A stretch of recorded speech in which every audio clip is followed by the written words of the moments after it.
Le troisième genre de péricope, c'est les gestes et les œuvres qui ont un sens typologique. C'est des signes non miraculeux. Un signe que Jésus orchestre, mais sans faire le miracle. Nous allons prendre comme exemple un des incidents les plus connus et les plus controversés des évangiles. La femme adultère. Ah, ça va être intéressant. C'est en Jean chapitre 8, versets 1 à 11. Jésus, lui, s'en alla au mont des Oliviers. Et au point du jour, il se présenta de nouveau dans le temple. Tout le peuple venait vers lui. C'est pas simplement pour planter le décor. C'est important, ce verset.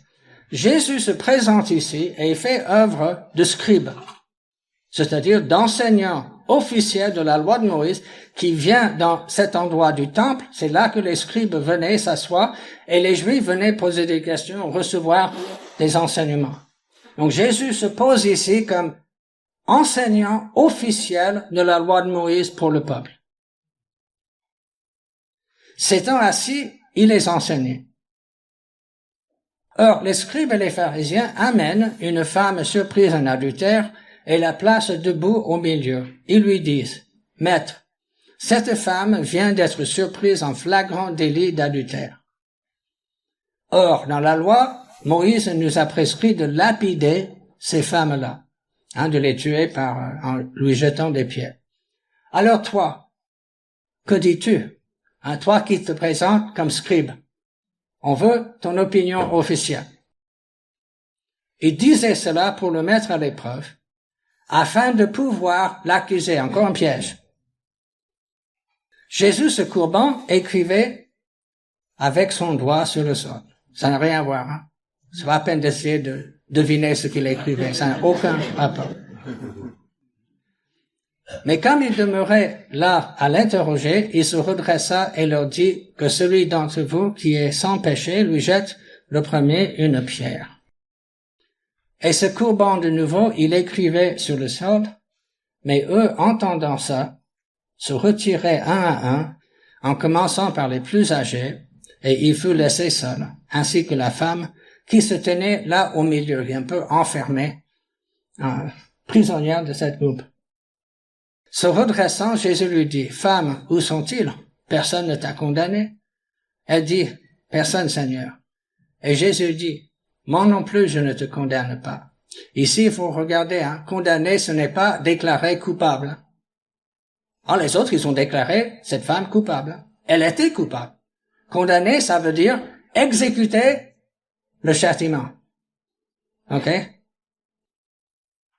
Les autres sont partis pensant que la femme était coupable, mais ils n'ont pas exécuté le jugement, d'accord? Jésus dit, moi non plus, je n'exécute pas la sentence. Va et désormais ne pêche plus. Ça, c'est l'incident. On connaît tous ça. Cet incident a très tôt posé un problème dans l'Église, parce qu'il semble conforter une attitude trop laxiste envers les adultères dans l'Église. Vous comprenez ça? D'accord? C'est un peu la même question aujourd'hui. Cela expliquera peut-être pourquoi ce passage a été dans de nombreux manuscrits anciens du Nouveau Testament remplacé par un espace vide. Là où devrait être le texte, il y a un vide. D'accord? Dans à peu près la moitié ou plus des manuscrits. Donc ça posait problème, cet incident. Bon, pour Jésus, qui l'a orchestré, et pour Jean, qui l'a rapporté dans son évangile, cet incident est un signe. Donc, il faut chercher la signification du signe, qui va dépasser le simple événement historique. Un signe est un genre de parabole vivante, orchestrée intentionnellement par Jésus. Comme c'est le cas de nombreux signes, celui-ci illustre la situation spirituelle d'Israël à l'époque de Jésus. C'est le sujet d'un très grand nombre de signes et de miracles et de paraboles. Le vrai sujet du récit n'est pas l'immoralité sexuelle dans l'Église. Ça, c'est pas le vrai sujet. Historiquement, c'est le sujet, mais typologiquement, non. C'est l'infidélité d'Israël, l'Israël du premier siècle envers Dieu. C'est ça le vrai sujet. La femme adultère se tient ici comme la personnification d'Israël, l'épouse infidèle de Dieu, condamnée à juste titre à la peine de mort. À de nombreuses reprises, Jésus dénonce l'infidélité de sa génération envers Dieu. Par exemple, génération mauvaise et adultère. Jésus n'est pas en train de parler des pratiques sexuelles des Juifs. Il est en train de parler de leur infidélité religieuse. Cette génération adultère et pécheresse. Tout comme la culpabilité de la femme est avérée et sa condamnation est légitime, ainsi l'adultère spirituel d'Israël est flagrant. Sa perdition est certaine. En fait, le verdict contre Israël a déjà été prononcé par Dieu avant l'arrivée même de Jésus sur la scène. Jean-Baptiste disait déjà, race, c'est pas race, le mot en grec c'est génération. Génération de vipères, qui vous donnera le moyen d'échapper à la colère qui vient? C'est la colère de Dieu. Jésus indique souvent dans les évangiles, qu'un jugement divin décisif menace ses contemporains juifs. En vérité, je vous le déclare, tout cela va retomber sur cette génération. C'est au nom de leur connaissance supérieure de la loi et leur observance supérieure de la loi que les pharisiens et les scribes se permettent d'exercer en Israël un jugement impitoyable. Ah bah oui, nous connaissons la loi. Nous sommes les meilleurs pratiquants, donc nous pouvons nous permettre de juger nos frères juifs. Voilà comment les chefs religieux du peuple regardent le peuple. Pensez, un prédicateur qui regarde les membres de l'Église, ou un prêtre qui regarde les paroissiens de cette façon. Cette foule qui ne connaît pas la loi parce qu'ils n'ont pas fait des études rabbiniques, ce sont des maudits, sont maudits. Eux, les chefs, et eux surtout, sont condamnés par la loi. Eux aussi, eux surtout. Eux aussi sont englobés dans la génération adultère, vouée au jugement. Pire, ils sont les auteurs de la religion déformée qui est la source de l'infidélité d'Israël. Ne pensez pas que c'est moi qui vous accuserai auprès du Père. Votre accusateur, c'est qui? C'est Moïse. En qui vous mettez-vous votre espoir? Vous mettez votre espoir dans la loi de Moïse. Cette loi vous condamnera. Car si vous croyez Moïse, vous me croiriez aussi. C'est en effet de moi qu'il a écrit. Moïse ne vous a-t-il pas fait don de la loi, pourtant aucune de vous ne la met en pratique, la loi. Pourquoi cherchez-vous à me tuer? Donc la question que Jean voit se poser dans cet incident ne concerne pas simplement le sort de cette femme, ne concerne pas simplement le péché d'adultère.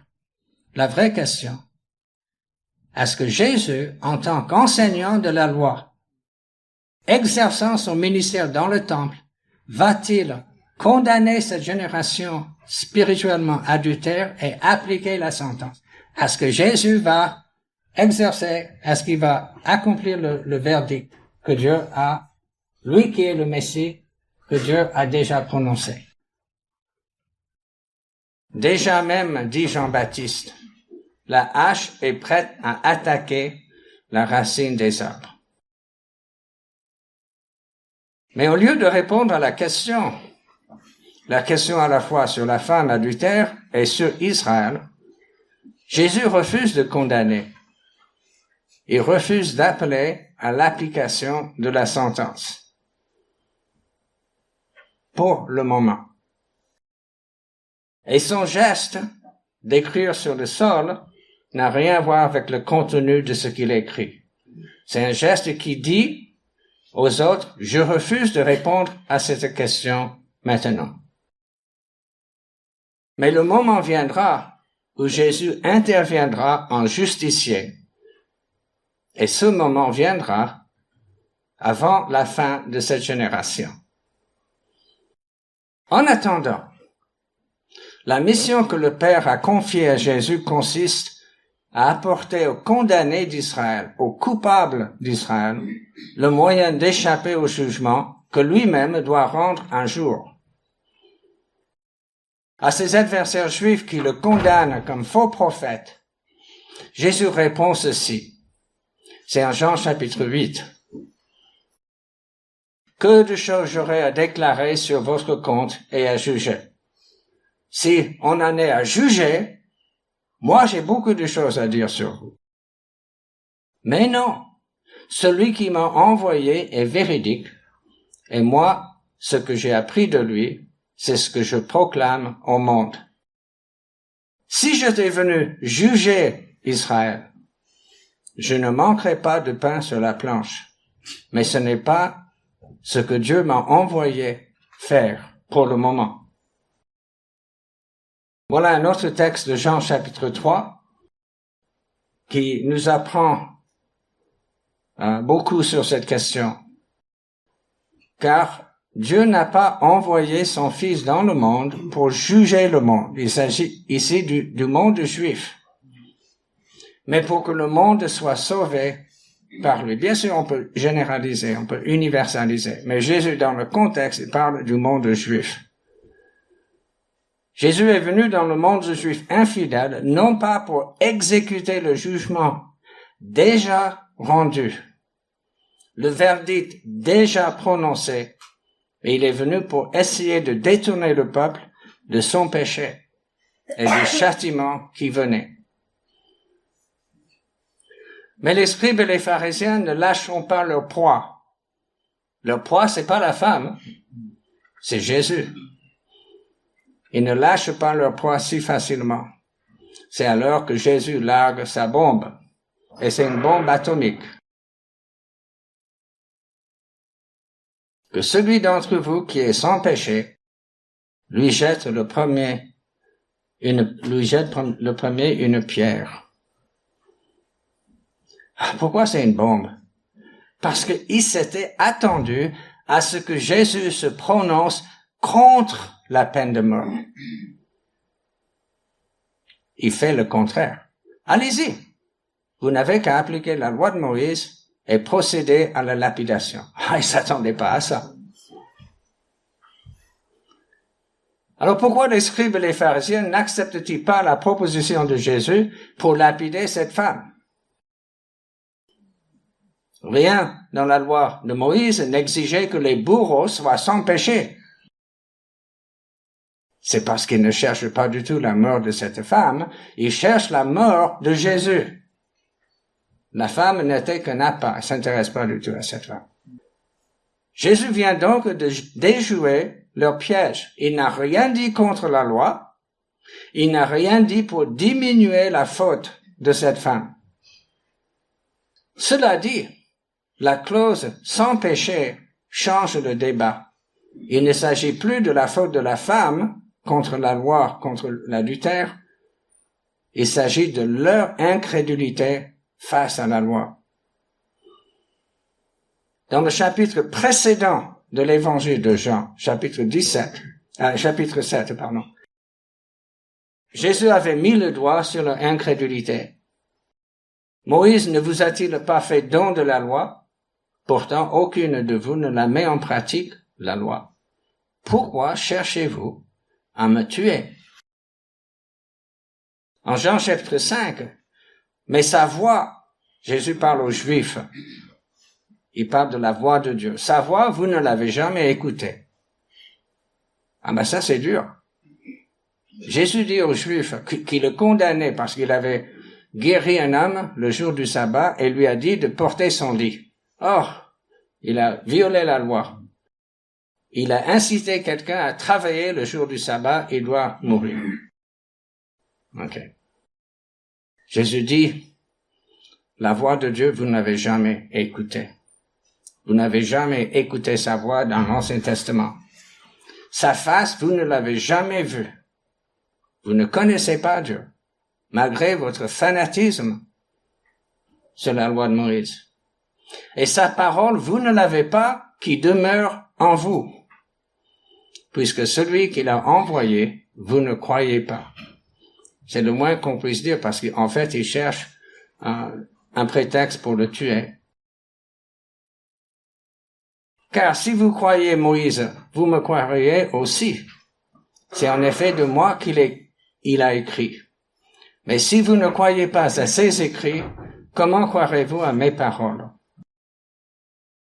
Leur attachement fanatique à la loi de Moïse ne leur avait pas donné une vraie connaissance de Dieu et de sa volonté. Ils étaient tellement en contradiction avec la loi qu'au lieu d'accueillir le vrai Messie annoncé par la loi, ils cherchent à le tuer.